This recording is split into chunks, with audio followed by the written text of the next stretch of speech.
Dominant Protector. Credit to the author. 731 hanggang 40. Ang mga pangalan po na nandito ay galing sa mga name generator. Kaya kung meron man pagkakatulad sa mga pangalan ng totoong tao o lugar, ito ay tunay na hindi sinasadya. Hindi nagpatuloy si Julian dahil naisip niyang maiintindihan ni Amara.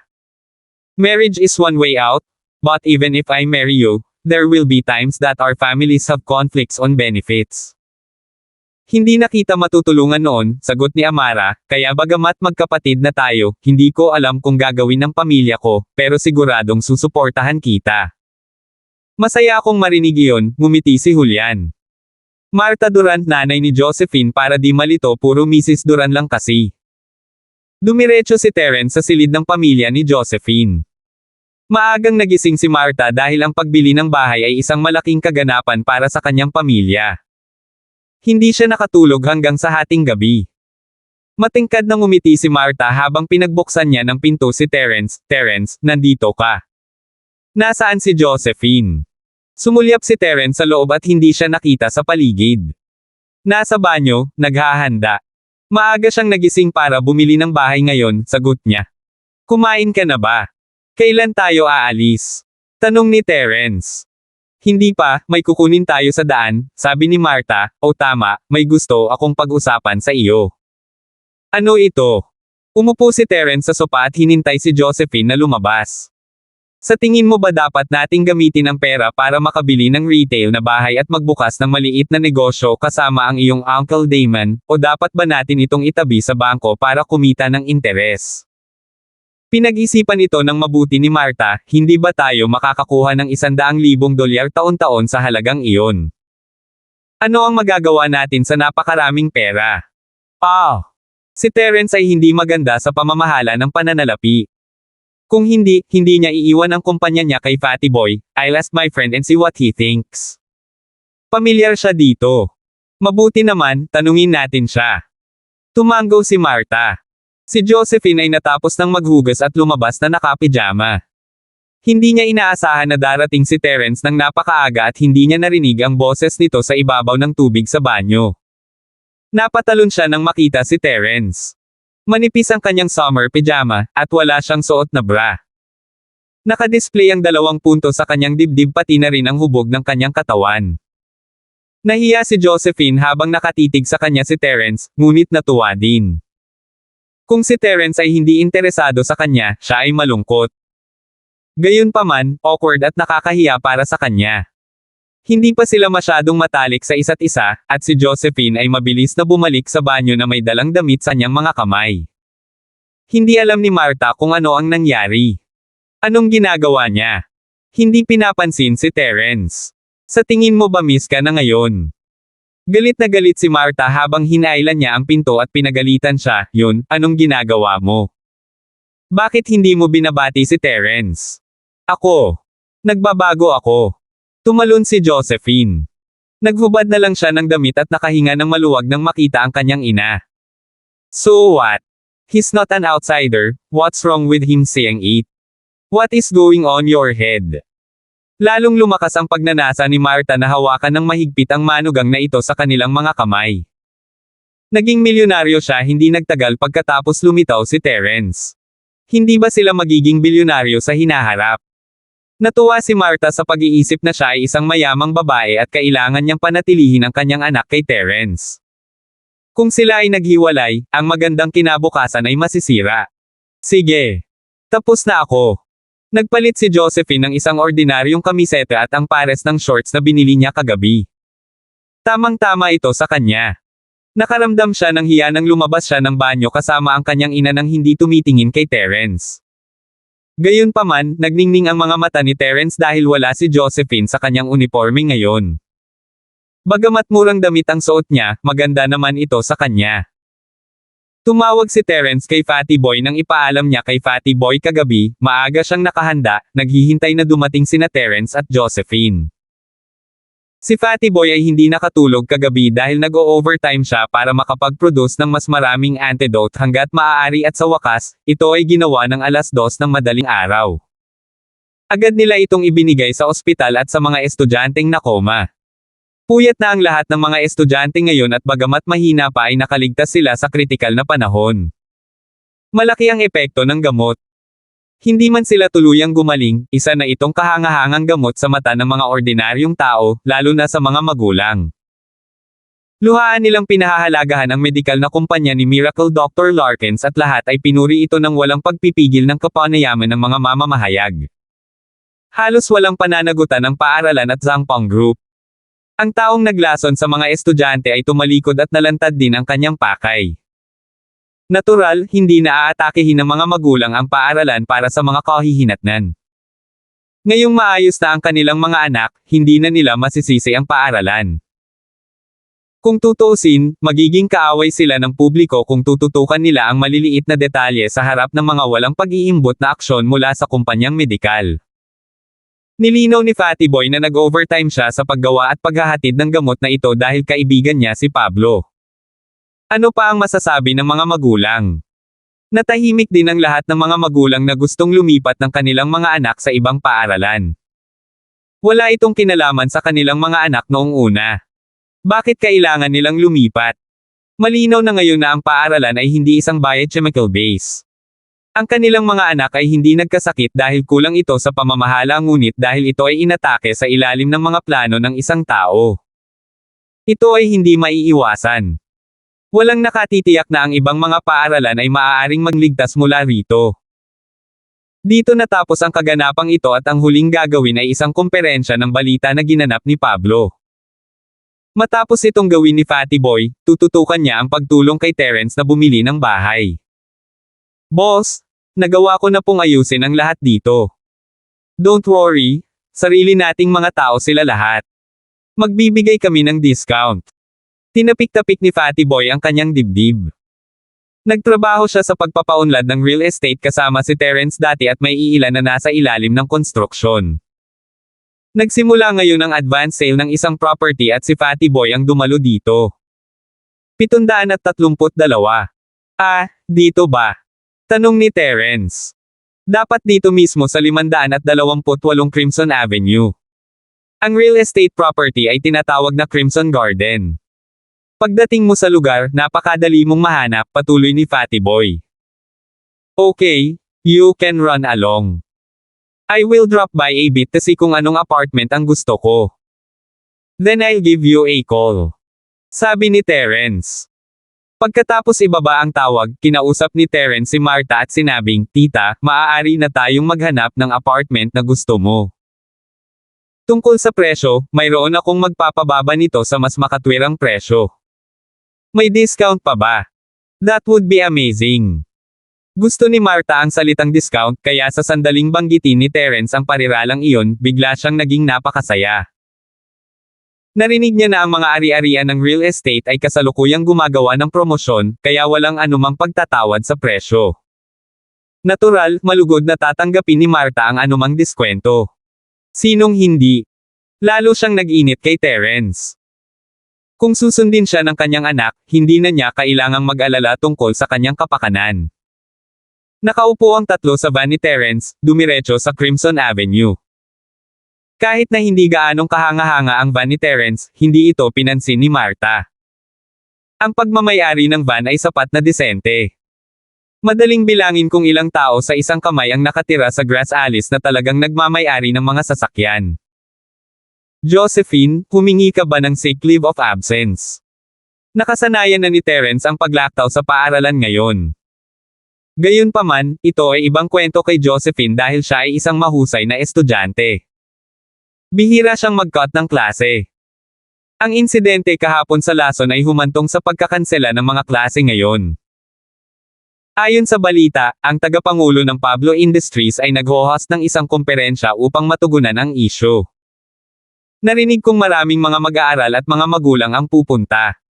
Kaya ito ay dapat isaalang-alang na individual na oras ng pag-aaral. Naisip ni Josephine si Cheryl, sa sandaling binanggit niya ang komperensya ng balita.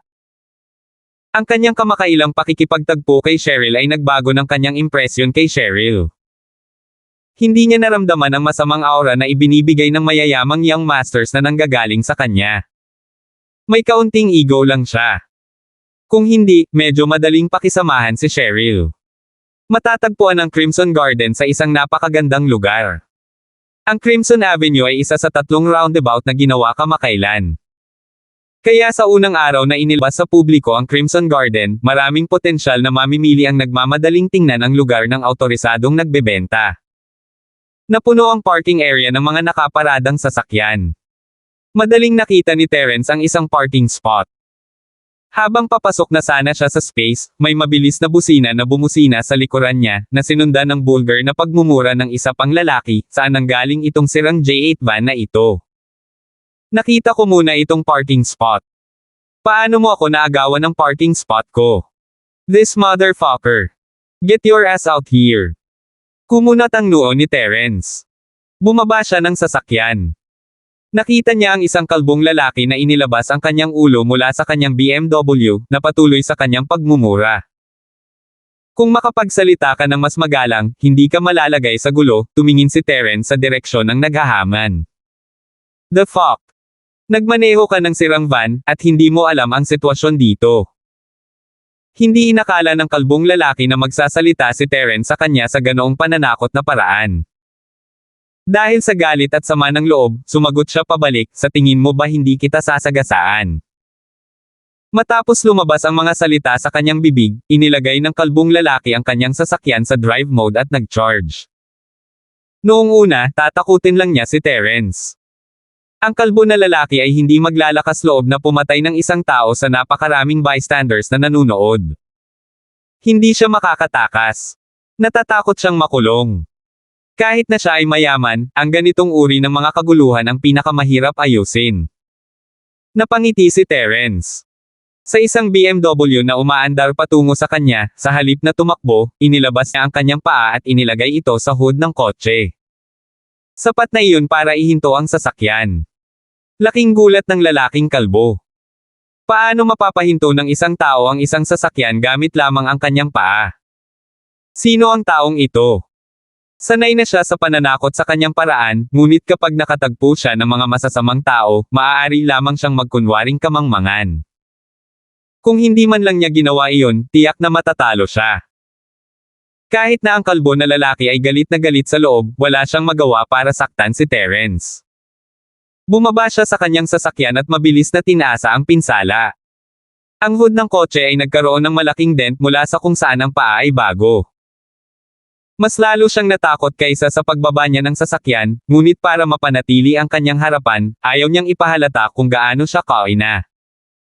Sa halip, malamig siyang bamulong, binata, mas mabuting bantayan mo ang iyong sarili. Walang pakialam ang kalbong lalaki sa chump change na dapat sana ay reparasyon. Kinailangan niyang humingi ng pagtubo sa kanyang mukha sa pamamagitan ng pagbabayad. Siya ang boss ng Zin Village Car Rental, kaya medyo mayaman siya. Ang pakay niya sa pagmamadali ay bumili ng bahay, kaya ayaw niyang minamaliit siya ng kahit na sino. Lalo na hindi ng isang karaniwang tao tulad ni Terence. Walang siglang nagsalita si Terence, pagkatapos ay nanatiling tahimik. Natutunan ni Terence na maging pabaya sa mga ganitong uri ng tao. Hindi na kailangang magsikap na maging emosyonal para sa kanila. Sinulyapan ng kalbong lalaki si Terence, pagkatapos ay bumalik sa kanyang sasakyan. He vented out loud, ano ba itong basurang van? With this country bumpkin, tuturuan ko talaga siya ng leksyon. Boss Wellington, huwag kang magalit sa bumpkin ng bansa. Kung magalit ka sa kanya, pagkatapos ay yumuko ka sa kanyang katayuan. Maaaring sabihin ng pasahero sa BMW na ang kanyang sariling lalaki ay gustong makipag-away kay Terence, ngunit hindi niya iyon masabi ng malakas. Kung magsalita siya at masira ang mood nito, tapos na ang plano niyang bumili ng bahay. Yeah, you are right. Mukhang nandito din sila para bumili ng kondo. Kapag nakita natin siya mamaya, ay sabutahin natin siya. Tumango si Boss Wellington bilang pagsang-ayon. Pagkatapos ay muling pinaandar niya ang kanyang sasakyan upang maghanap ng alternatibong parking space. Bumaba sina Josephine at Martha sa kotse at nasaksihan ang lahat. Hindi nila naiintindihan ang pangkalahatang sitwasyon, ngunit dahil na-resolve na ito, hindi na sila nagtanong ng mga detalye. Naglakad silang tatlo papunta sa seller center, at lumapit ang sales lady para salubungin sila. Kaagad, sinimulan niyang ipakilala ang magagandang katangian ng Crimson Garden. Hindi na kailangang sabihin, ang mga kasanayan sa pamamahala ni Fatty Boy ay pambihira. Hindi binihisan ni Martha ang bahagi ng isang mayamang babae, ngunit ang sales lady ay hindi nagtatangi. May discount ba sa pagbili ng mga bahay dito? Si Martha ay higit na nag-aalala sa mga diskwento. Hindi na siya nag-abalang hintayin na matapos ng sales lady ang routine na pagpapakilala ng property. Tungkol naman sa mga katotohanan tungkol sa kung may mga paaralan o tindahan sa malapit, hindi ito ang pangunahing inaalala ni Martha. Inisip niya lang ang presyo. Basta mura lang. Papasok na sana ang kanyang anak sa unibersidad, kaya hindi na siya inaalala ng mga paaralan. Hindi na nila kailangang banggitin ang mga tindahan. Lagi nilang kinakain ang mga natira at nalalabi sa night market. Hindi nila kayang pumunta sa mga tindahan ng mas mataas na klase. Oo, may discount. Since opening day ngayon, may 5% discount sa pagbili ng apartments. Kung gusto mong bumili ng bahay, then may 10% discount. May chance na manalo ng interior makeover as the grand prize. Nagpatuloy ang sales lady. Maaari ba nating gawing mas mura ang presyo? Tanong ni Mrs. Ito ang presyong itinakda ng aming amo. Wala akong autoridad na baguhin ito, nakangiting sabi ng sales lady. Okay, pwede mo ba kaming ihatid sa mga apartment? Tumango si Martha at sumagot. Dinala sila ng sales lady para tingnan ang isang miniature model ng lugar. Pumili si Martha ng magandang posisyong gusali na may sapat na sikat ng araw at pagkatapos ay tinanong ang sales lady, kung gusto ko ang gusaling ito, mayroon ka bang blueprint? Yes, we do. Please wait here for me. Hinanap ng sales lady ang blueprint at ibinigay kay Martha. Nang buksan ni Martha ang blueprint sa kanyang kamay, ang kalbong lalaki ay nagsimulang magtungo sa kanilang direksyon. 733. Auntie, you really have great taste. This apartment is one of the best locations in the whole community. Pangalawa lang ito sa mga villa at duplex bungalow sa lugar. Ang gusaling ito ay hindi lamang nakaharap sa magandang direksyon, ngunit wala itong matataas na gusali na tumatayo sa ibabaw nito, na nagbibigay ng napakabukas na pananaw. Sabi ng sales lady kay Martha. Little Terence? Josephine, ano sa tingin mo? Ano ang iniisip mo tungkol sa modelo ng apartment? Hindi makapagdesisyon si Martha. Madaling piliin ang gusali sa pinaliit na modelo dahil ang oryentasyon ng gusali ay madaling matukoy mula sa paningin ng ibon. Si Martha ay pumili ng magandang gusali. Tulad ng para sa presyo, ito ay isang komportableng halaga na maaaring sangayunan ni Josephine. Kaya lang sa gusaling ito, mayroong ilang uri ng iba't ibang modelo. Ang uri ng flat at sahig na tirahan ay para sa negosasyon. Tuwang-tuwa si Martha kanina dahil akala niya madali lang bumili ng apartment. Gayunpaman, ngayon na siya ay aktwal na gumagawa ng negosasyon, natuklasan niya na hindi ito kasing dali ng kanyang iniisip. At least ngayon, nagsisimula na siyang maguluhan. Ang bawat palapag ay may natatanging benepisyo na natatangi sa palapag na iyon. Maaari kang magnegosyo sa unang palapag. Ang ikalawang palapag at ikatlong palapag ay mas accessible kapag naglalakbay pataas at pababa, ito ay mas maginhawa para sa mga matatanda. Ang ikaapat at ikalimang palapag ay ang mga gintong palapag, at ang ikaanim at ikapitong palapag ay mas mura. Talagang hindi madaling gumawa ng desisyon. How about you buy a 3-bedroom apartment? Tiningnan ni Terence ang floor plan at nagmungkahi, sa tingin ko maganda ang unit na ito. Nakita ni Terence kung gaano nag-aalinlangan si Martha at nagmungkahi. Mabuti naman kung ganon ang unit na to. Pero itong unit na ito ay 120 square meter apartment, medyo malaki ba? Natakot si Martha na baka masyadong mahal ang flat. Tita, kung maganda ang pakiramdam mo sa unit na ito, bilasan mo na at bumili. Itong flat na lang sa ikatlong palapag ang natitira, lahat ng iba ay naibenta na. Nagpatuloy ang sales lady ng, para piliin ang unit na ito, lahat kayo ay may mahusay na panlasa. Oh my gosh, third floor na lang ang natitira. Gulat na sabi ni Martha. Nagsimula siyang mabalisa, ganoon ba kabilas ang pagbebenta ng gusaling ito. Gusto niya itong kunin ngunit nagdadalawang isip pa rin, pagkatapos ng lahat, hindi pa niya kailangang gumawa ng ganoong kalaking desisyon sa kanyang buhay. Pagkatapos ay piliin mo lang ang ikatlong palapag, ang lugar ay maliwanag na maliwanag at ang pag-akyat ay maginhawa, sabi ni Terence na nakangiti. Oh! Tapos ikatlong palapag na, piliin natin itong unit. Tumango si Martha. Pwede ba tayong pumunta at tingnan ang kasalukuyang flat? Walang problema iyon, mangyaring sundin ako sa ganitong paraan. Sabi ng sales lady na tumatango. Pagkatapos ay bumaling ang sales lady sa iba pang potensyal na customer at sinabing, kung may ibang tao na gustong makita ang kasalukuyang flat, pupunta ako ngayon. Sino mang interesado ay maaaring sumunod sa akin. Pupunta din tayo. Ang kalbong amo na may pagmamalaki na hinayla kasama ang kanyang syota. Sa napakaraming saksi, hindi siya natakot kay Terence. May mga security guard na naka-duty kaya hindi niya kailangang matakot na atakihin siya ni Terence. Ang kalbo na lalaki ay umaasa sa kanyang sariling background upang i-thread ang mga kulay abo na lugar sa pamamagitan ng pag-asa sa parehong mga gang at pulis ng Starfield. Talagang sisirain niya itong ignorante na bansang bumpkin. Napansin ni Terence na ang kalbo na amo ay sumasali sa party, ngunit hindi niya sila pinansin. Ninisyon siya ni Terence. Wala siyang dahilan para itaboy ang isang taong kusang nagbibigay ng pera kay Fatty Boy. Ilan sa kanila ang sumunod sa sales lady para bisitahin ang flat. Sumakay sila sa isang dekuryenteng sasakyan na partikular para sa paglalakbay sa loob ng komunidad. Sa panahong ito, sinusuri ng kalbo na amo si Josephine pataas at pababa. Bahagya siyang nainggit kay Terence. Anong kagandahan ang napunta sa mga kamay nitong mahirap na bansang bumpkin? Sayang naman. Pagkatapos ay lumingon siya at tumingin sa sarili niyang syota, at tiyak na mas mababa ang grado nito kaysa kay Josephine. Nagkaroon lamang ng walang paghahambing. Kung si Josephine ang sarili niyang syota, mamimites pa siya ng pera para sa isang villa para sa kanya. Ang kalbong lalaki ay nag-iisip kung paano ipapakita ang kanyang mga katangian sa harap ni Josephine. Naniwala ang kalbong lalaki sa kanyang paghuhusga sa pagkatao. Naniniwala siya na si Martha ay isang klasikong halimbawa ng isang sak na babae. Kung maipagmamalaki niya ang kanyang magagandang katangian, baka hikayatin ng ina ang anak na sundan siya. Hanggat maaari niyang ipakita ang kanyang kapangyarihan sa pagbili.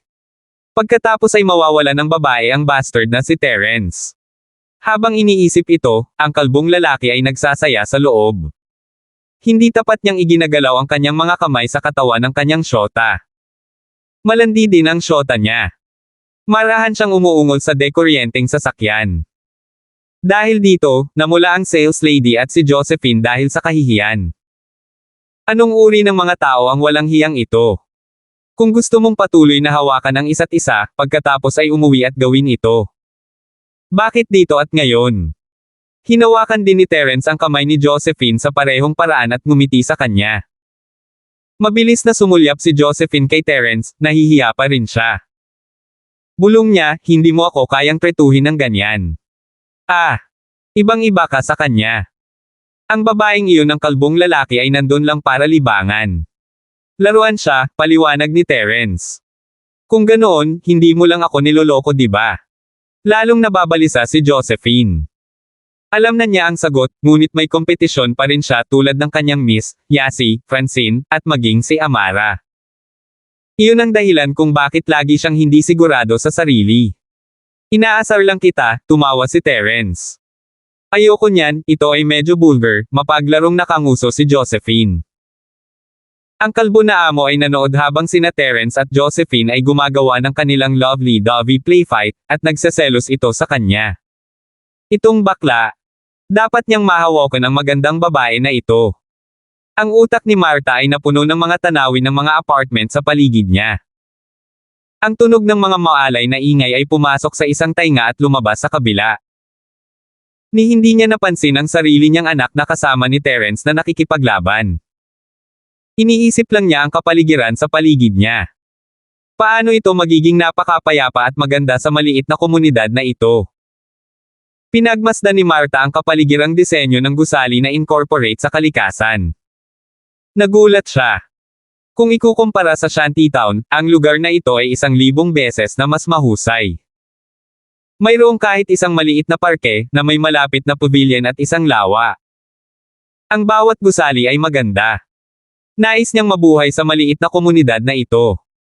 Agad ba siyang mag-upgrade sa kanyang social class status sa isang mayamang tao? Nandito na tayo. Sa wakas ay ipinarada ng sales lady ang electric car sa harap ng magandang gusali. Oh my God, paano ito napakaganda. Lalo pang tumingin si Martha sa gusali. Mas lalo niya itong minahal, kahit sa malayo, makikita mo pa rin ang walang harang na view ng park sa ibaba, hindi isang masamang flat. Oo, iyon nga ang dahilan kung bakit mainit na bilihin ang gusaling ito. Mabilis na mabenta ang flat na ito. Ang ikatlong palapag na lang ang natitira. Kung nagustuhan mo, pagkatapos ay kumuha ng pagkakataon na pumirma ng kontrata ng mabilis. Kung hindi, kung maghintay ka ng masyadong mahaba, pagkatapos ay may ibang taong huhugot ng alpombra mula sa ilalim mo. Paalala ng sales lady sa lahat. Sa sandaling marinig iyon ni Martha, lalo siyang naging apurado. With a nod, she said, umakyat tayo at tingnan muna. Hubby, ang ganda ng lugar na ito. Pwede mo ba akong bilhan? Sa wakas ay nagsalita ang syota sa kalbo na amo sa magandang tono. Okay, okay. Basta gusto mo, bibilhin kita. Kung ano ang gusto mo, ibibigay ko. Malakas na nagsalita ang kalbo na amo para marinig ni Martha at Josephine. Ito ang buying power na maibibigay niya. Ang sino mang sumunod sa kanya ay makakaranas ng anumang naisin ng kanilang puso. 734. Masyado kang maganda ang pakikitungo mo sa akin. Niyakap ng ginang ang ulo ng Baldy at galit na hinalikan bago umakyat kasama ang sales lady. Si Martha ay pumasok sa bagong bahay sa ika-3 antas, at labis niyang nagustuhan ito. Napakaganda nito. Mayroon itong maliwanag na French window, isang komportableng floor plan, isang malaking sala. Iyon ang perpektong bahay na madalas niyang makita sa telebisyon. Kinagat ni Martha ang kanyang mga ngipin at nagpasya na gusto niya ito. Dapat siyang bumili nito. Sobrang ganda. Magkano ito? Kinakabahang tanong ni Martha. Tita, $750,000 po ito, tumingin ang sales lady sa kanyang sales book at sumagot. Ha! Ang mahal kaya? Sumakit ang puso ni Martha sa presyo. Bagamat nakakuha lang siya ng 3 milyon kahapon, ayaw niyang ibigay ang lahat, pwede bang mas mura? I'm sorry, may limits to authority ang mga discount na binanggit ko noon. Kung gusto mo pa, kailangan mong kausapin ng personal ang boss ko. Pero kung bibili ka ng isang bahay, malamang hindi ka na niya bibigyan ng discount. Matapat na sagot ng sales lady. $750,000 lang. Napakamura. Ibinuko ng Baldy CEO Wallington ang kanyang bibig, anong discount ang gusto mo para sa presyong iyon? Masyadong mura kahit walang discount, di ba? Napatingin si CEO Wallington sa kanyang may bahay na nakatayo sa gilid. Oo naman. Walang halaga ang halagang ito kay CEO Wallington. Kinopya ni Mira, napakamura. Nadismaya si Josephine sa kanilang mga salita. Bakit sila nakikialam sa kanyang negosyo gayong hindi naman sila bumibili ng bahay? Pinandilatan ni Josephine ang dalawa. Galit din si Martha. Dumating ba sila para manggulo? Nang makita ng Baldy si Josephine na nakatingin sa kanya, naisip niya na si Josephine ay nabigla.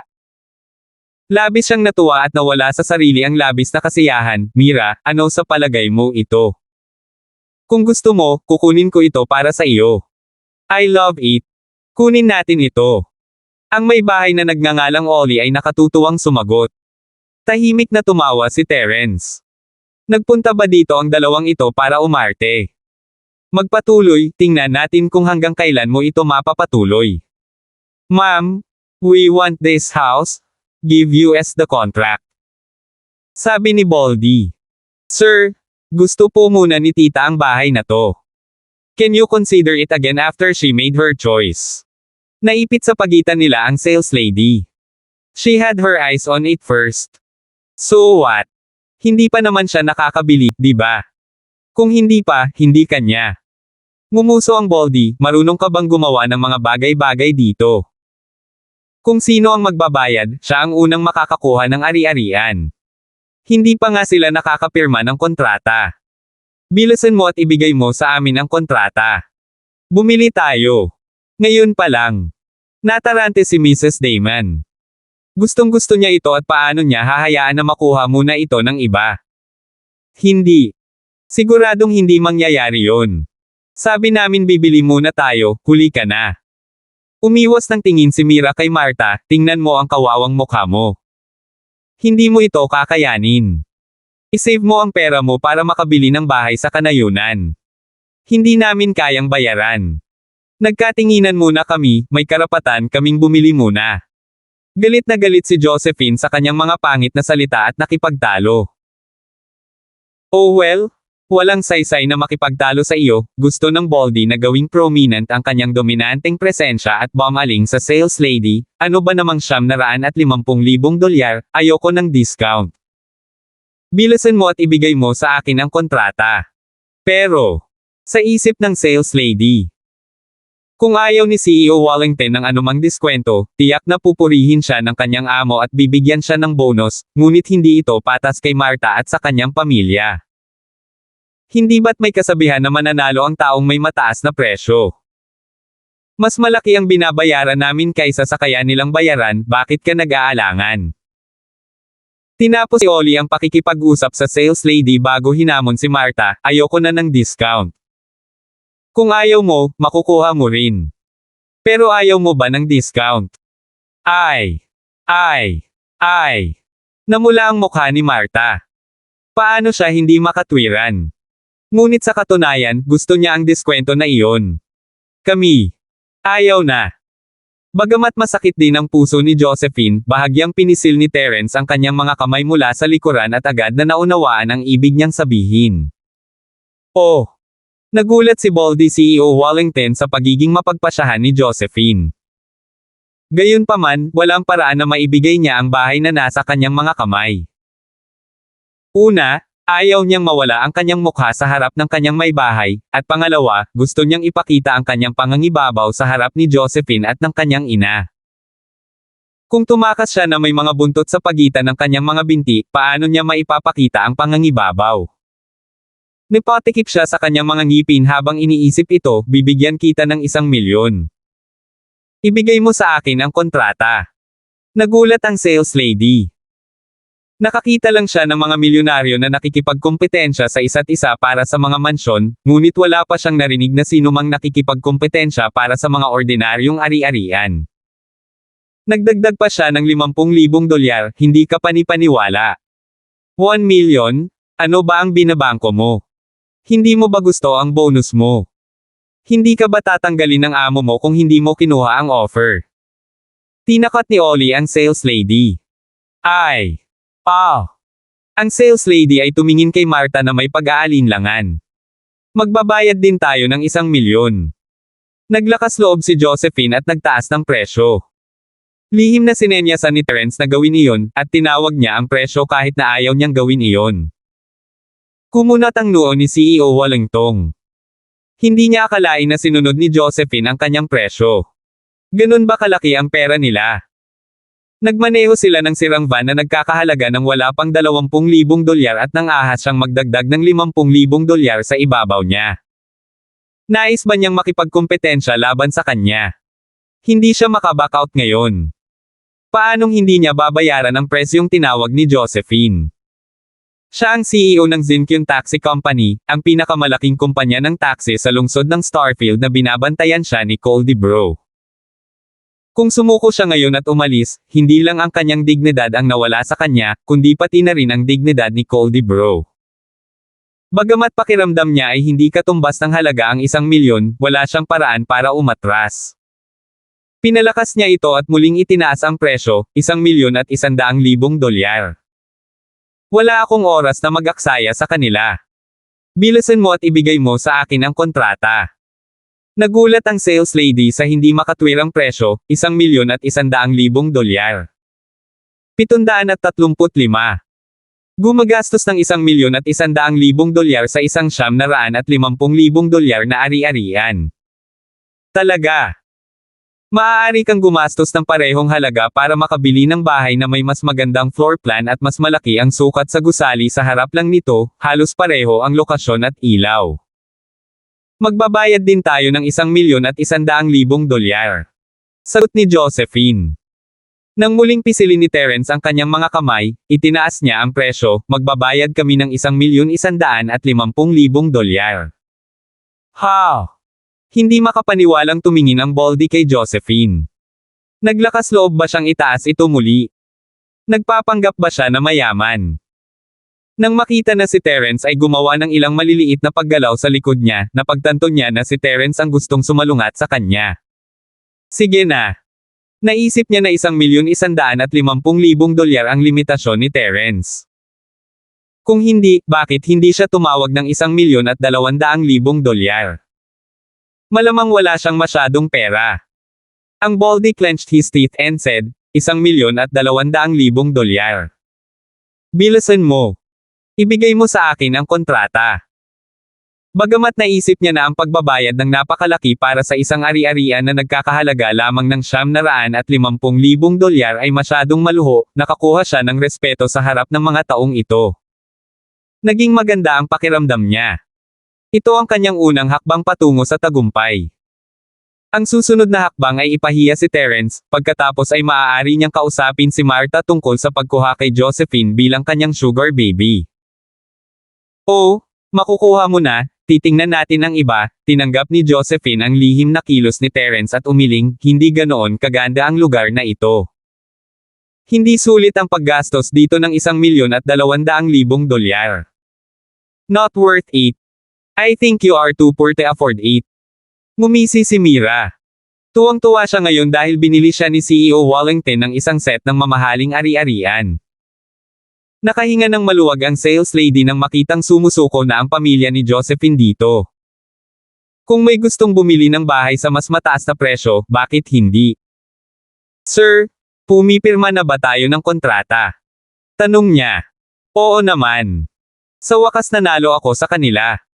Paano kung maaga ng iba? Pinandilatan ng Baldy ang sales lady at sumigaw. Okay, bumalik tayo sa sales building at pumirma sa kontrata. Humingi ng tawad ang sales lady kay Martha, Tita, gusto mo bang sundan ako pabalik at tutulungan kitang pumili ng isa pa? Sige. Walang ibang pagpipilian si Martha. Ayaw niyang gumastos ng dagdag na $250,000 sa isang property nang gusto niyang maging mas mura pa ito. Ang kasintahan ng iyong anak ay hindi sapat. Ano ang masama sa isang dagdag na $250,000? Ito ay wala sa akin. Walang ingat na komento ni CEO Wallington habang nakasakay sa kanyang debaterya na motorbike sa ibaba.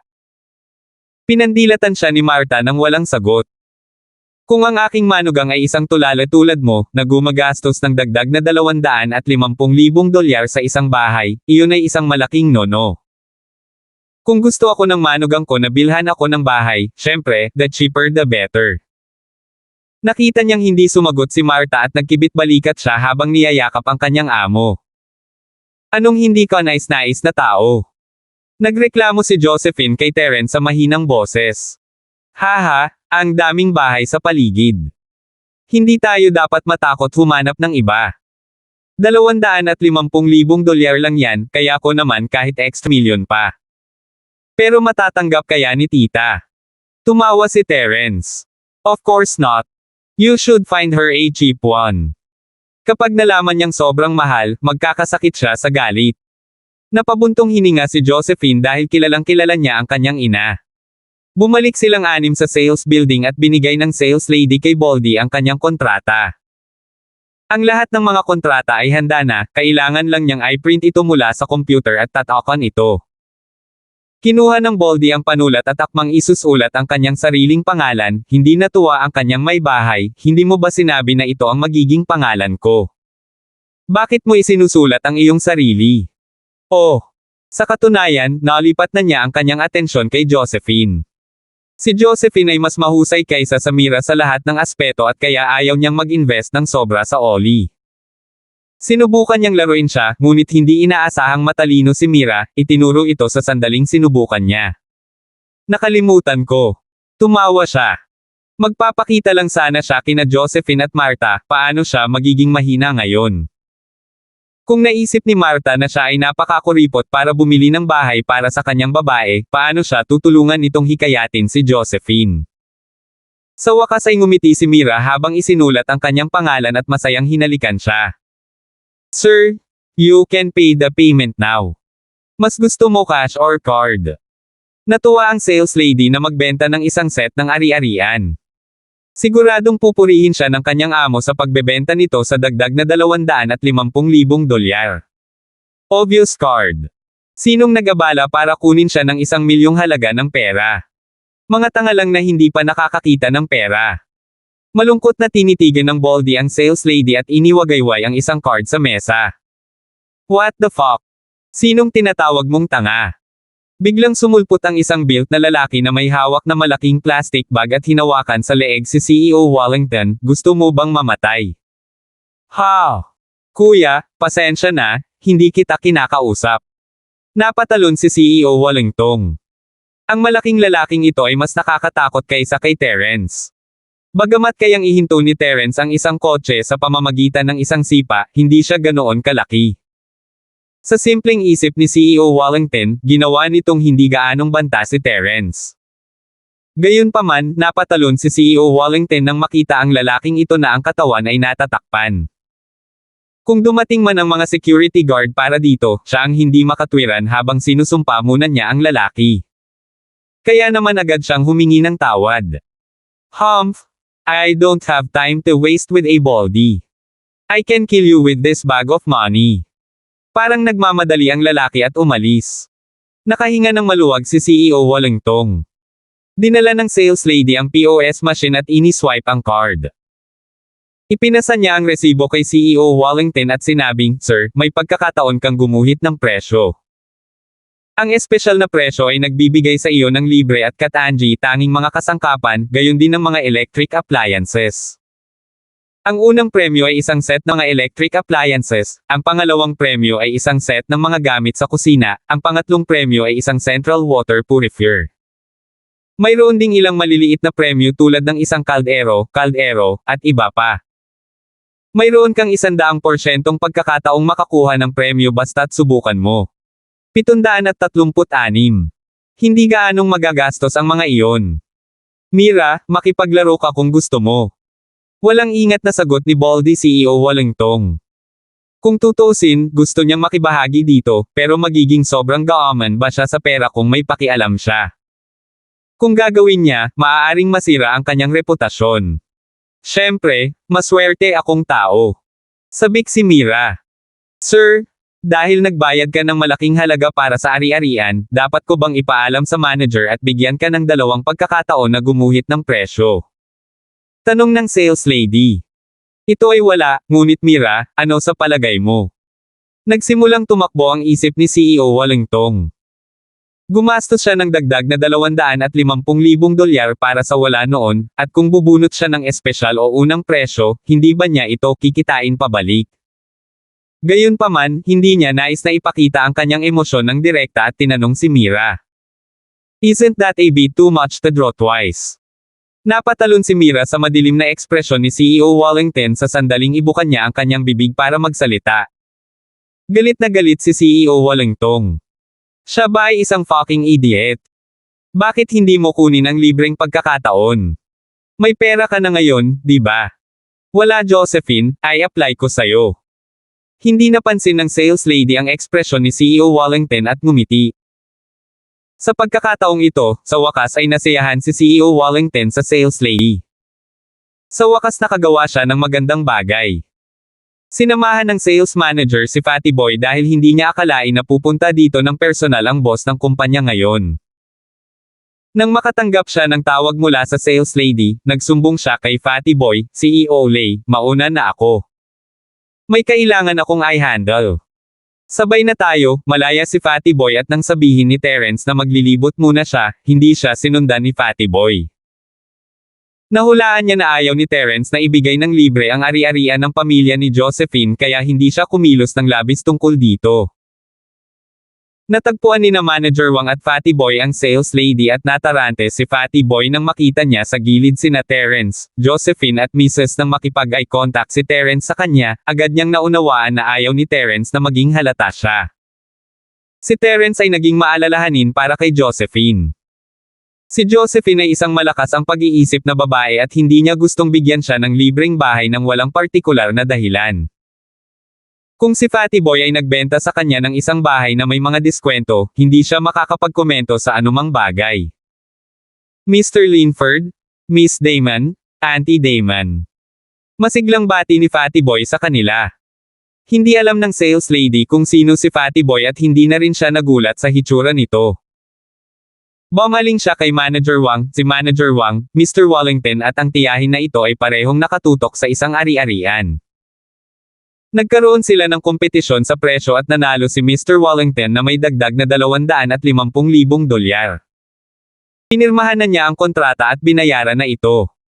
Maaari ba natin siyang bigyan ng ilang karagdagang pagkakataon para makabuo ng presyo?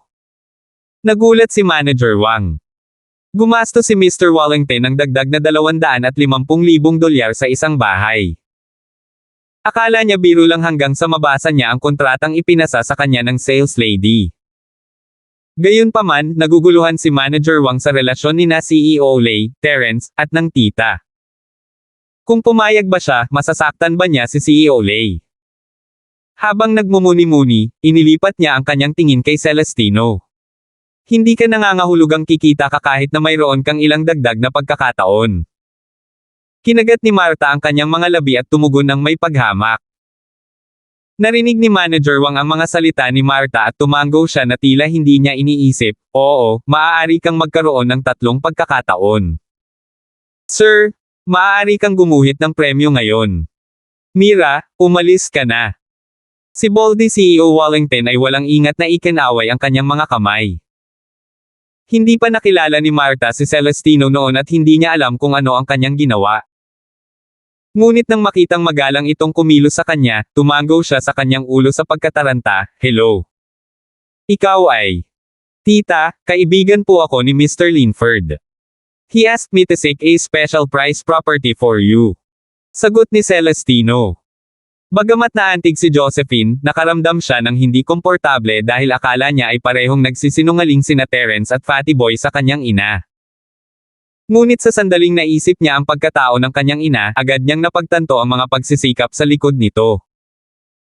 Kung kumilos si Fatty Boy na parang siya ang pinagbabatayan ni Terence, malamang na hindi gagastos ng kahit 1 sentimo ang kanyang ina sa bahay. Baka hihingi siya ng libreng bahay. Kung gagawin niya iyon, ano ang gagawin ni Josephine? Paano niya kaya ito? Nang naisip niya ito sa ganoong paraan, na-appreciate ni Josephine ang mga pamamaraan ni Terence. Ganun ba? Bueno, napatingin kami sa isang ari-arian at iniisip kung makakakuha kami ng diskwento, ngunit ang taong iyon ay nagdagdag ng $250,000 at kinuha ito. Agad na nagreklamo si Marta nang makitang dinala sila ni Terence ng isang katulong, mayroon pa ba kayong isa na may parehong floor plans? Mas maganda kung mas mababa din ang presyo. Meron ba tayo? Sumulyap si Fatty Boy kay Manager Wang. Oo. Tumalon si Manager Wang. Ano ang relasyon niya sa tita na ito? Mabilis niyang binuksan ang kanyang libro sa pagbebenta at sumagot, may isang bahay na may parehong floor plan sa gilid lang ng gusaling ito, ngunit ito ay halos 30 metro kwadrado na mas malaki kaysa dito. Ang presyo ay $1,200,000. Ano? Malaki pero pareho lang ang halaga. Narinig din ni CEO Wallington ang sinabi ni Manager Wang. Nanlaki ang mga mata niya sa gulat at hindi sinasadyang nabulalas ng malakas ang tanong niya. Subconsciously. Parehong halaga ang ginastos niya pero bumili siya ng mas maliit na bahay, anong klaseng logic yan? Oo, ang floor plan ay pareho sa iyo, pero yung building sa gilid. Tumango ang sales lady at ngumiti sa kanya. Bakit hindi mo sinabi sa akin kanina? Di ba sabi mo ito na lang ang natitira? Hindi na kayang i-compose ni CEO Wallington ang kanyang sarili. Gumastos lang siya ng isa pang 250,000 para sa wala. May isa pang bahay na may parehong floor plan na parehong presyo sa gilid. Hindi ba siya na-scam? Oo, ito na nga ang huling available na bahay sa unit na ito. Tumango ang sales lady, you had your eyes on this unit at first, hindi mo sinabi na gusto mong makakita ng mga bahay mula sa ibang unit. 737. Ano? Nagulat si CEO Wallington. Hindi siya kailanman nagtanong at nagsimulang makipagkompetensya sa pamilya ni Josephine. Bakit niya iisipin ang isang mas malaking bahay na may parehong floor plan? Pwede ko bang palitan? I'm sorry, your information is already uploaded online. You can't change it anymore. Napailing-iling ang sales lady sa hiya.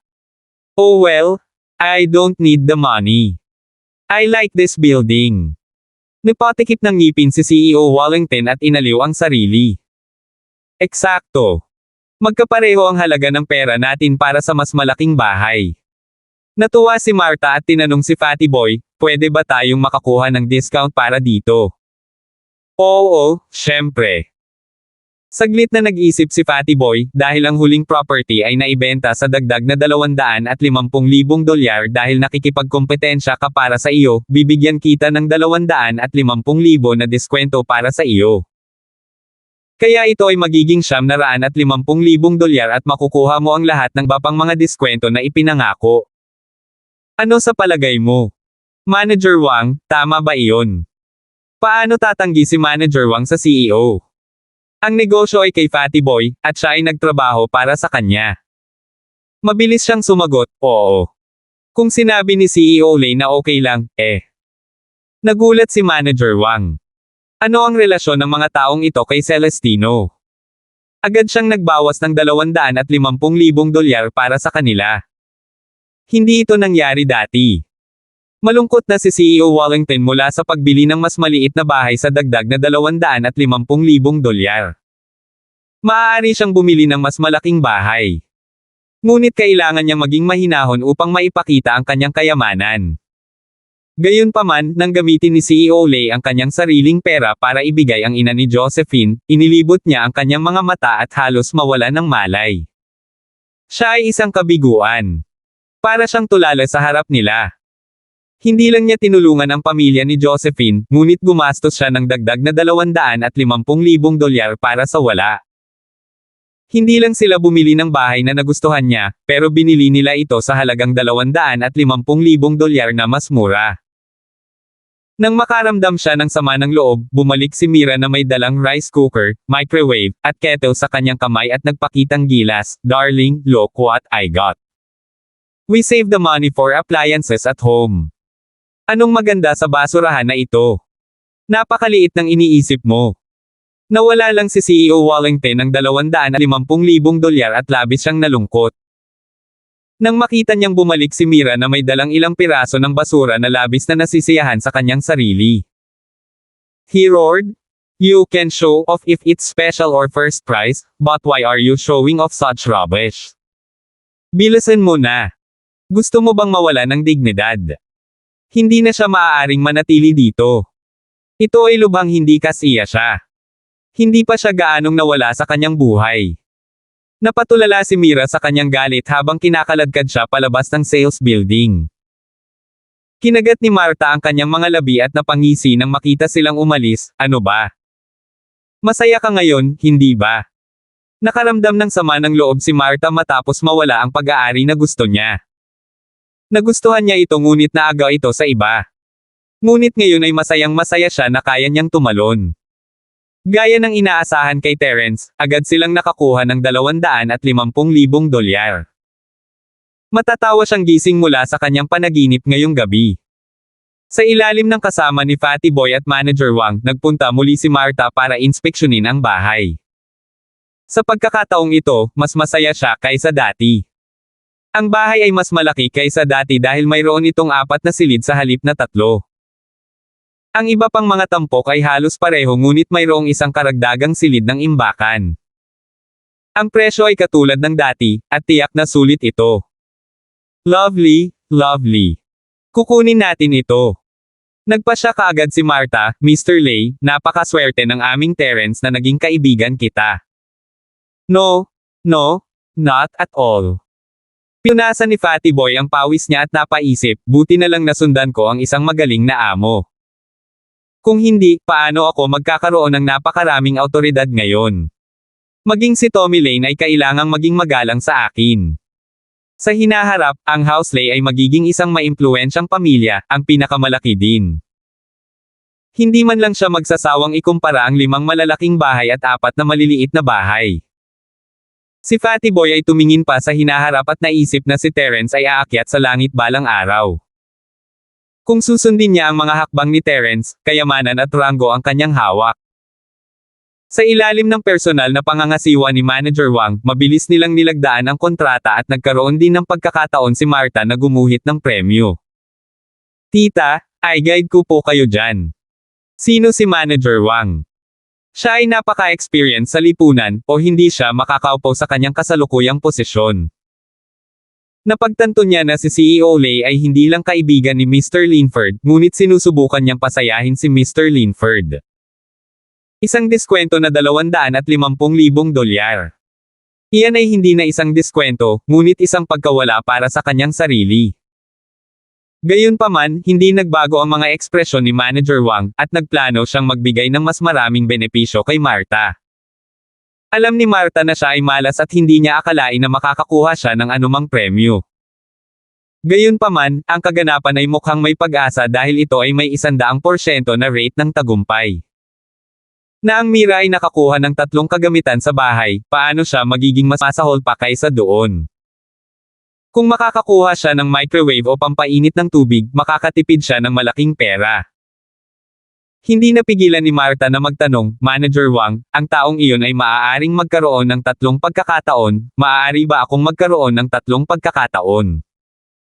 Kung ibang tao ang magtatanong ng parehong tanong, tiyak na mababaliw siya ni Manager Wang. Binigyan ka na namin ng $250,000 na diskwento. Bakit masyado kang nagmamalasakit sa maliliit na premyo na ito? Ngunit, si Manager Wang ay naghahanap ng pagkakataon na pasayahin si Martha para kay Fatty Boy. Paano siya hindi sumasang-ayon? Agad naman siyang ngumiti, Tita, pwede rin kayong magkaroon ng 3 pagkakataon. Mabuti. Agad namang ngumiti si Martha. Walang magawang pinanood ni Josephine ang mga reaksyon ng kanyang ina at bumulong kay Terence pagkaalis ng kanyang ina, salamat. Bakit ka nagpapasalamat sa akin? Ngumiti si Terence. Alam mo ang sinasabi ko. Ngumuso si Josephine. Nahiya si Terence dahil nakita ni Josephine ang kanyang plano. Parang hindi naman talaga siya walang utak. Dahil alam ni Josephine na si Fatty Boy ay kanyang compound, normal para sa kanya na pagdudahan ang discount. Si Fatty Boy ay hindi nakaramdam ng awkward pagkatapos makita ito ni Josephine. Tumawa siya habang naglalakad, Boss, hipag, kontento ka na ba sa bahay? Huwag kang magpatalo, pahiwatig ni Terence. How is it a loss? It's the capital price. It's basically building a house for the convenience of my sister-in-law's family, ngiti ni Fatty Boy. Hindi alam ni Josephine kung tatawa o iiyak. Pagtayo ng bahay sa kanyang kaiginhawahan. Pero dahil hindi naman kawalan para kay Fatty Lai, medyo gumaan ang pakiramdam niya. 738. Alam ni Josephine na sobra-sobra ang utang niya kay Terence, ngunit hindi niya alam kung paano ibabalik ang pabor nito. Hindi siya asawa ni Terence, girlfriend lang niya. Gusto niyang gantihan siya. Salamat, pinasalamatan ni Josephine si Fatty Boy.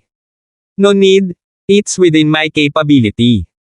Kung hindi dahil sa'yo, hindi ako kikita ng extra $250,000. Tumawa si Fatty Boy at umiling, I think tita is quite lucky. Baka makakuha siya ng malaking premyo.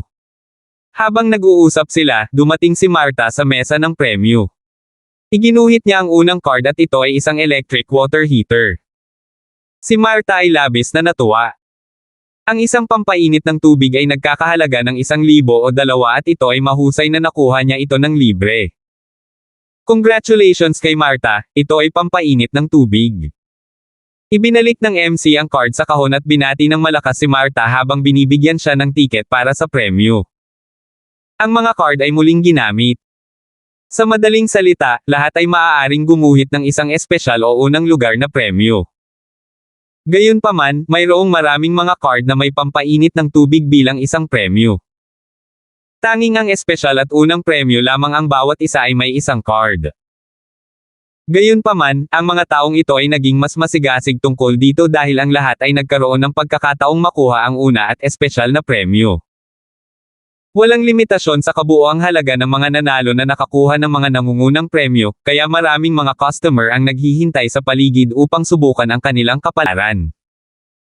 Maging ang mga parokyano na nakabili ng kanilang mga unit ay nanatili pa rin kung masasaksihan nila ang maswerteng mananalo. Naglabas si Marta ng isang card na nakasulat dito ay isang induction cooker. Nagkakahalaga ito ng ilang daang yuan, hindi ito mura. Hindi nasaraan ng loob si Marta. Pakiramdam niya ay nakuha niya ang item na ito ng libre. Ipinagpatuloy ni Marta ang pagbunot ng raffle. Ito ay hindi isang sorpresa sa mga bystanders. Mayroong ilang mga tao na bumili ng kalahating dosenang mga bahay o garahe, kaya nadagdagan ang bilang ng mga beses na maaari silang gumuhit ng raffle. Binati ng MC si Marta at binigyan siya ng isa pang pagkakataon. Ito ang huling pagkakataon para mabunot ang card. Nakaramdam ng kaba si Marta. Nag-alinlangan siyang kuhain ang card. Alam niyang napakaliit ng tsansa na manalo sa espesyal o unang premyo, ngunit malaki pa rin ang pangarap niya. Sinong hindi? Kung nanalo siya ng espesyal na premyo, makakatipid siya ng pera sa mga panloob na disenyo. Makakatipid siya ng kahit 100,000. May mga naghihintay pa rin sa likod niya, she could not stay in the spotlight forever. Sa wakas, naglabas si Marta ng card, ngunit hindi niya ito tiningnan kaagad. Mabilis siyang sumilip at nabasa na ito ay isang electric kettle. Agad na nadismaya si Marta. Natigilan siya at nadismaya habang nakatayo sa entablado. Gayunpaman, ang card ni Marta ay hindi kinuha ng MC. Sa halip, kinuha ito ni Manager Wang. Na may gulat na ekspresyon, sumigaw si Manager Wang, "Nako! Ang espesyal na premyo! Ang unang nagwagi ng espesyal na premyo ngayong araw ay napili ngayon. Congratulations Marta!" Sa mismong pag-anunsyo niya, ibinalik ni Manager Wang ang raffle card sa raffle box at sinimulan itong i-shuffle dahil natatakot siyang may makahuli. Si Marta ay bumalik sa kanyang katinoan. Nanalo ba siya ng espesyal na premyo? Paano ito posible? Nakita niya ang mga salitang, electric kettle, na nakasulat dito. Walang nakasulat tungkol sa espesyal na premyo dito. Paano ito magiging isang espesyal na premyo? Mabilis lang niya itong sinulyapan, kaya ba nagkamali si Manager Wang? Kahit na gusto niyang kumpirmahin muli, huli na ang lahat. Ang raffle card ay ibinalik sa kahon para sa reshuffling. Kaya ano ang nangyayari dito? Tumayo si Marta sa entablado na may tulala na ekspresyon, na para bang nanalo siya ng espesyal na premyo. Walang sino man sa madla ang naghinala. Naisip lamang nila sa kanilang sarili na si Marta ay napakaswerteng nanalo ng espesyal na premyo. Napailing din ang MC, ngunit dahil si Manager Wang ang nag-anunsyo nito, hindi siya naglakas loob na magsalita. Sa halip, sumabay sa agos ang MC at binati si Marta. "Binabati kita, binigyan mo kami ng magandang araw ng pagbubukas sa pamamagitan ng pagiging unang pumili ng espesyal na premyo.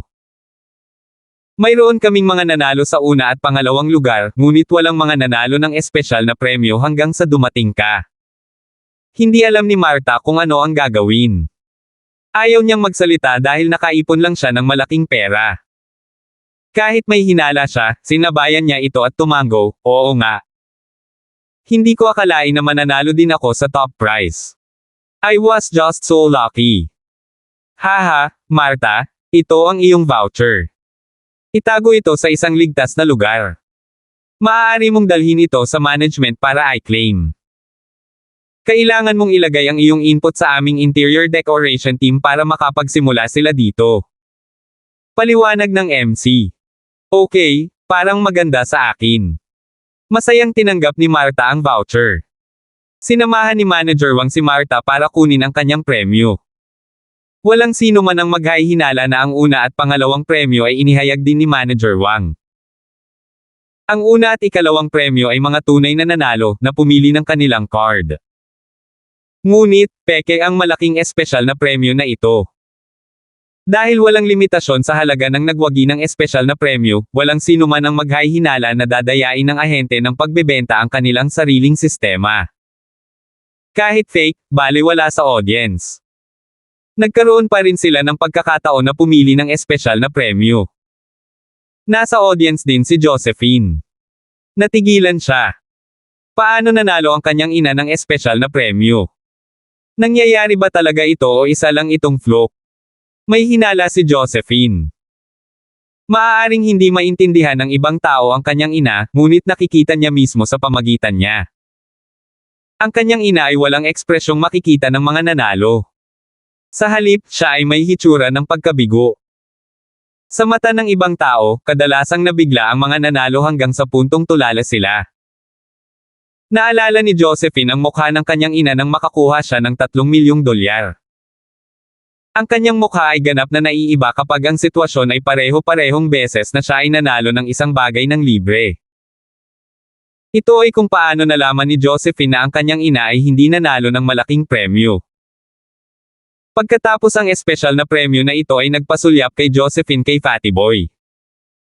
Gayunpaman, pinag-uusapan ni Fatty Boy at Terence ang tungkol sa kanilang pharmaceutical company kaya walang kinalaman ang scheme na ito sa dalawang iyon.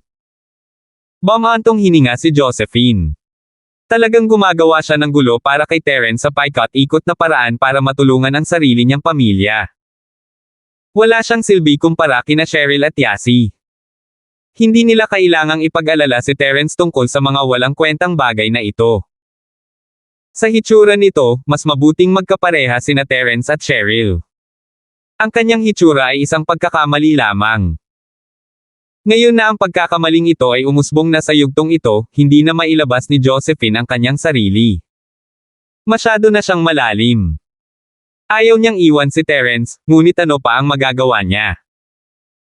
Nang si Josephine ay malalim ang iniisip, bumalik ang kanyang ina. Nakataas ang kanyang mga kilay at nakangiti, yun, nanalo ang nanay mo ng pinakamataas na premyo. Ito ang espesyal na premyo.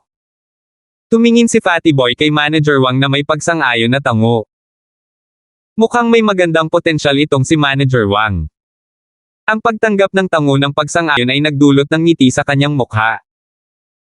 Tila hindi siya nagkamali na gawin ang tawag sa premyo para kay Martha. Para naman sa interior design, walang major request si Martha. Bumalik sa kanyang lumang bahay, hindi na niya kailangan ng mga pagkukumpuni o disenyo kaya wala siyang ideya kung anong mga mungkahi ang idaragdag sa pangkat ng dekorasyon. Kaya, humingi siya ng tulong kay Manager Wang, at inayos nila ang modernong estilo ng disenyo. 739. Naisip ni Manager Wang na ang kahilingan ni Martha ay simple, ngunit kasiya siya. Papayagan nito ang kumpanya ng disenyo na magkaroon ng modernong estilo. Nakita ni Fatty Boy si Martha na paparating kaya nagtanong siya, "Tita, gusto mo ba ang apartment?" "I'm very satisfied." Lay, ikaw ay isang mabuting kaibigan kay Little Terence, sabi ni Martha. Nakangiting sabi ni Fatty Boy, "Haha, nambola mo ako, auntie. Malapit na maghapon. How about I treat everyone to lunch?" Nagulat si Manager Wang. Malaki ang naitulong ni Lay sa pagpapababa ng gastos, ngunit imbes na i-treat siya ni Terence sa hapunan, ito ay kabaligtaran. Mukhang walang simpleng background ang grupong ito ng mga tao. Paano okay yan? Ako dapat ang gumamot sa iyo, sabi ni Martha. Maaaring maging maramo si Martha, ngunit alam niyang malaki ang naitulong ni Fatty Boy sa kanya ngayon. Actually, may itatanong ako sa iyo, mabilis niyang sabi. Tumango si Fatty Boy, tara na at humanap tayo ng malapit na kainan at pag-usapan pa. Habang naglalakad palabas ng sales office ang apat na tao. Maingat na inimpake ni Martha ang kontrata sa pabahay. Kung tutuusin, ito ay ilang daang libong dolyar, malapit sa 1 milyon. Ito ang unang pagkakataon sa buhay niya na gumastos siya ng napakaraming pera at kinakabahan siya. Nasa cloud 9 pa rin siya. Napaka-surreal ng pakiramdam. Naisip niya na maaaring panaginip lang ang lahat ng iyon. Gusto mong sumakay sa kotse ko. Si Fatty Boy ang nagmaneho ng Audi Q7 off-road vehicle ngayon. No need. I drove my car today, sabi ni Terence habang itinuro ang kanyang sirang van. Gusto ni Martha na maupo sa kotse ni Fatty Boy ngunit binitawan niya ang ideyang iyon nang makita niya si Terence, ngunit sa kaibuturan ng kanyang puso, medyo naiingit pa rin siya. Hindi nagpakita ng anumang senyales ng pagkasuklam si Fatty Boy at naglakad na lamang papunta sa sirang van ni Terence at umupo sa likod kasama si Martha. Umupo si Josephine sa passenger seat.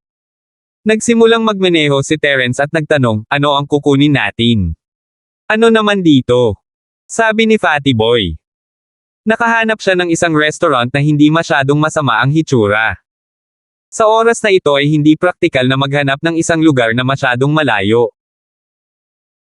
Sinulyapan ni Terence ang restaurant at nakita ang BMW na may bakas ng paa niya na nakaparada sa harapan. Pero wala siyang pakialam. Masaya pa rin siya sa kanyang pagkain. Isa pa, hindi siya natakot sa kalbo.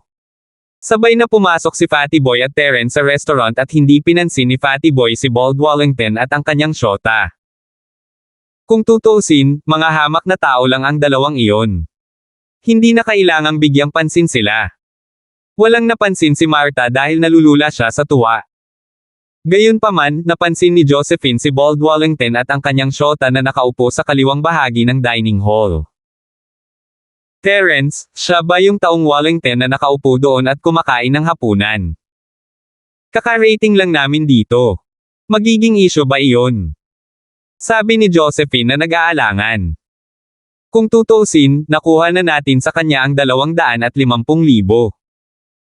Ang makita siya dito ay maaaring medyo awkward. Oh, then he should go. Hindi ko dapat hayaan na maapektuhan niya ang mood ng girlfriend ko, nakangiting sabi ni Terence.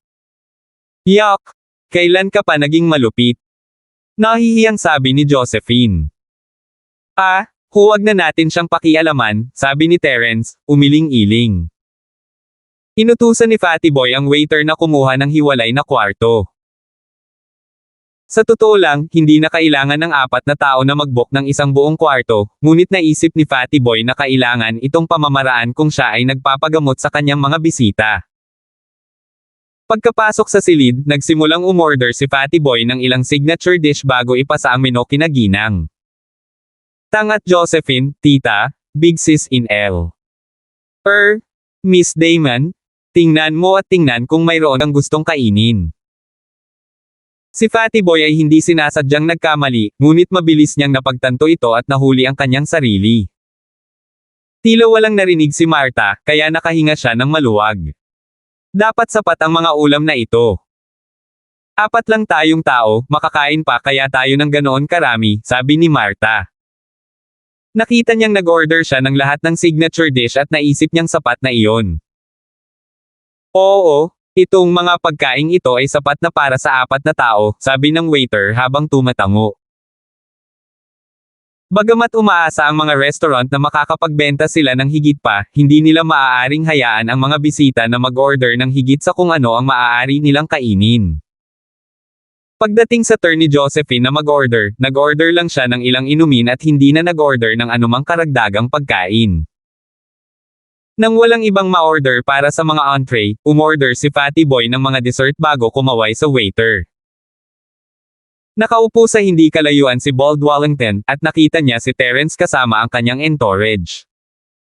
Kumunat ang noo ni Bald Wellington, kaaway. Dati sa sales office, maraming tao at wala kaming magawa, at ngayon ay papunta na sila sa amin. Oo Mr. Wallington, ang mga taong ito ay kakilakilabot, kaya gumastos kami ng dagdag na 250,000. Umiyak si Mira na nag-isip na napakahusay na ibigay sa sarili ang pera sa halip na ibigay ito na parang libreng pera.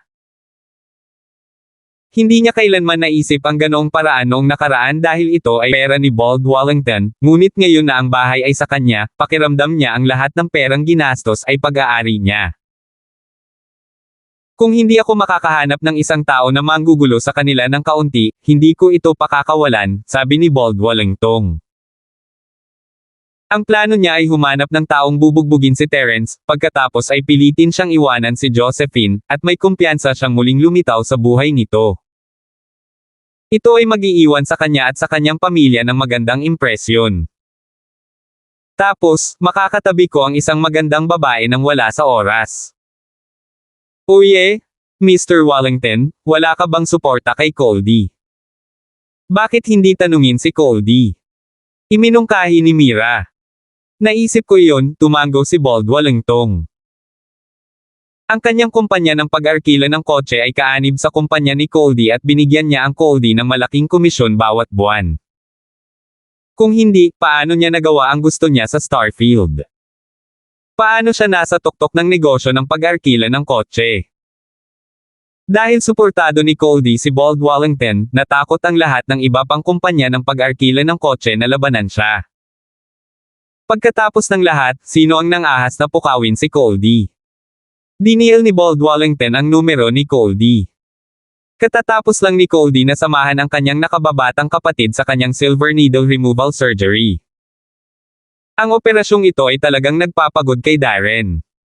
Matapos tanggalin ang mga pilak na karayom ay puno ng butas ang kanyang katawan. Sobrang nakakaloka.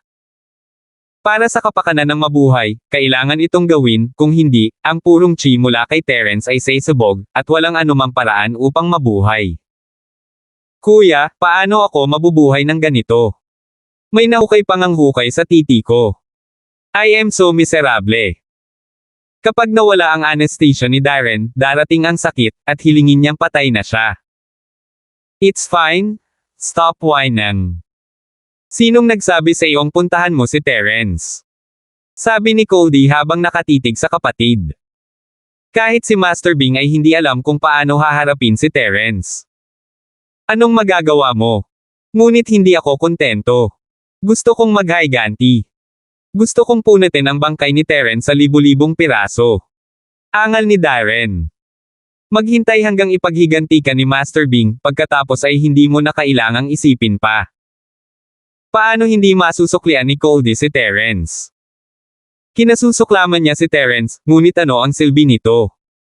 Siya mismo ay walang magawa laban kay Terence at natatakot sa mga kahihinatnan na kaakibat nito. Kahit na ang mga aksyon ni Terence ay mas malupit kaysa sa kanyang sarili, ang skyscraper ni Master Bing ay muling itinayo. Inaalala ang mga pangyayaring naganap noong araw na iyon, winasak ni Terence ang gusali na parang wala lang. Ibinasura ang lahat ng perang ipinuhunan sa gusali. 740. Tumango si Darren.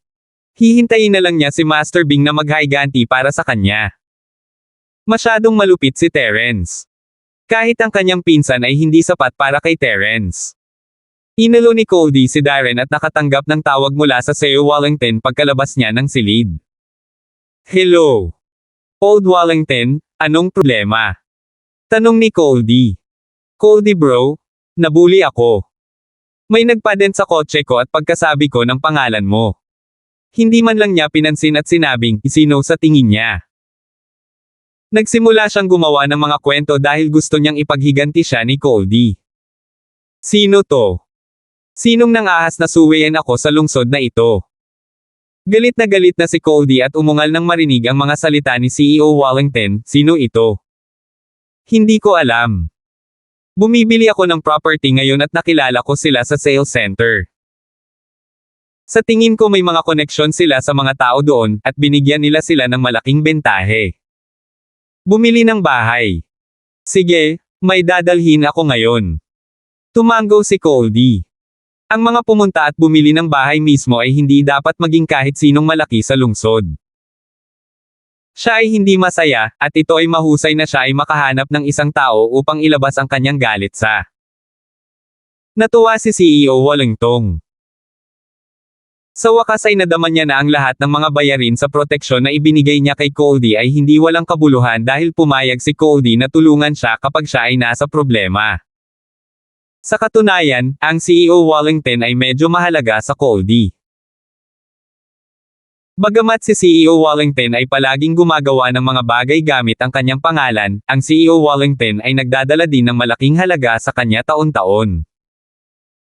Nag-alok siya ng 5 milyon bilang parangal taon-taon, at ito ay malaking halaga sa industriya ni Coldy. Kaya naman, imposible para sa kanya na iwan si CEO Wallington sa gulo. Nagpasya siyang dalhin ng mga tao sa kanyang sarili upang ipakita na nagmamalasakit siya sa kanya. At kapag oras na para bigyan siya ng parangal ni CEO Wallington, bibigyan niya siya ng higit sa karaniwan. Pagkaraan ng ilang sandali, dumating si Coldy kasama ang mga katulong. Si CEO Wallington ay labis na natuwa, "Coldy bro, dito." Tumango si Coldy at naglakad, "Old Wallington, medyo malaki ka sa lungsod. Bakit ka kumakain sa bulwagan? Tayong dalawa lang, so we wanted it to be casual. No need to make a big fuss." Mabilis na sumagot si CEO Wallington. "Sige, nasaan na ang mga sinasabi mo? Dalhin mo ako dyan. May iba pa akong problemang dapat lutisin pagkatapos nito." Naisip ni Coldy na ito ay napakaliit, ngunit walang sino man ang kasalukuyang magagamit niya na nasa ilalim niya. Sina Zhang Long at Liao ay pinatay ni Terence at si Fabian ay nasa ospital kasama ang kanyang anak. Wala siyang choice kundi ang lutisin ito sa kanyang sarili. Gayunpaman, labis nitong naantig si CEO Wallington. Nagpasalamat siya, "Coldy bro, nasa kwarto sila. It is such a honor that you came yourself. Don't worry, I will pay an extra portion for this year's management fee." Na may kasiyahan. Hindi ka ba matalino? Hindi ako nagpunta dito ng walang kabuluhan, naisip ni Coldy. Nagdala si Coldy ng ilang kababata at dumating sa silid. Nakita ito ng mga tauhan doon, ngunit walang nang ahas na lumapit sa kanila. Kung tutuusin, hindi naman mukhang mabait ang mga may kaparehong trabaho kay Coldy. Lalo na yung mga underling. Lahat sila ay halos lahat ay mga lalaking natatakpan ng mga tato. "Sipin mo ang pinto." Walang pakialam na nagsalita si Coldy. "Gagawin." Sa wakas ay nagtiwala si CEO Wallington. Nandito si Coldy, at wala siyang dahilan para matakot. Kaya naman, buong lakas niyang sinipa ang pinto na nagdulot ng malakas na kalabog. Gayunpaman, hindi niya alam na ang pinto ng maliit na restaurant na ito ay hindi matibay at hindi ito nakalock. Gumamit siya ng sobrang lakas at bumagsak siya sa lupa sa silid. Nipatikip ng ngipin si Coldy sa galit. Walang kwentang lalaki. Nandito ka para sipain ang kanilang mga asno, ngunit nahuhulog ka kaagad pagpasok mo. Anong ginagawa mo? Walang pagpipilian si Coldy kundi sundan siya. Hindi mawawala ang respeto nila. Biglang nahulog si CEO Wallington sa silid na nakayuko na ikinagulat ni Terence at ng iba pa. Anong meron sa kanya? Si Coldy ay sisigaw na lamang upang ipakita ang kanyang pangangibabaw, ngunit siya ay natigilan ng patay sa kanyang mga landas matapos makita si Terence sa silid. Hindi malinaw na nakita ni CEO Wallington ang mga ekspresyon ni Coldy dahil nasa lupa pa rin siya. Pagkatapos niyang tuluyang umakyat mula sa sahig, itinuro niya si Terence at umungal, "Coldy bro, iyan ang brat na gumawa ng dent sa kotse ko at hindi ka inilagay sa kanyang mga mata." Tumutulo ang malamig na pawis sa likod ni Coldy. "Terence. Bakit ang malas niya?" Gusto lang niyang tumulong sa isang subordinate pero nakita niya si Terence.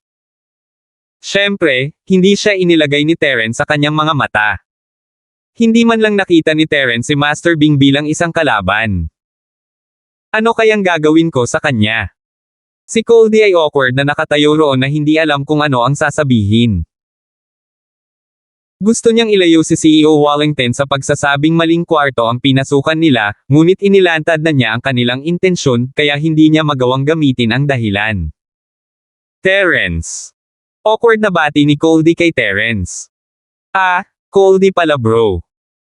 Nandito ka ba para ibalik sa akin ang mga silver needles ko?"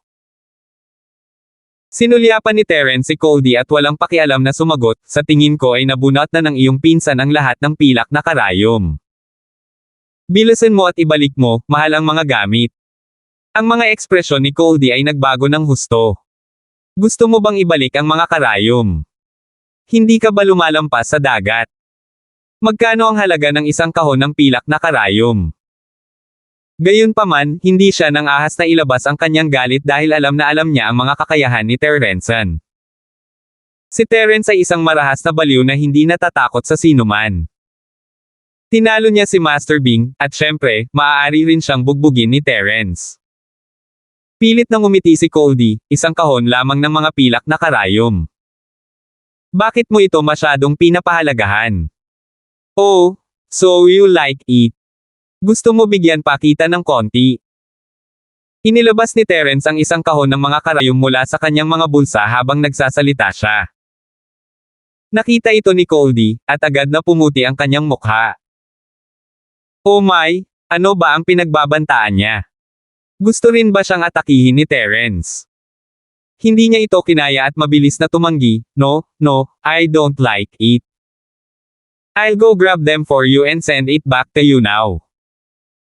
Hindi na naglakas loob na magsalita pa si Coldy nang mabilis siyang tumalikod at lumabas ng silid. Nakita ni Janong at ng iba pang kasama ni Coldy na umalis siya at sinundan siya kaagad. Naiwan si CEO Wallington na tulala sa silid. Anong nangyari kanina? Dumating si Coldy upang magbulalas para sa kanya. Bakit siya tumakas pagkatapos ng ilang salita? Bakit nagpapadala si Coldy ng mga karayom? Salamat po at sinamahan ninyo ako, ingat lagi mga master.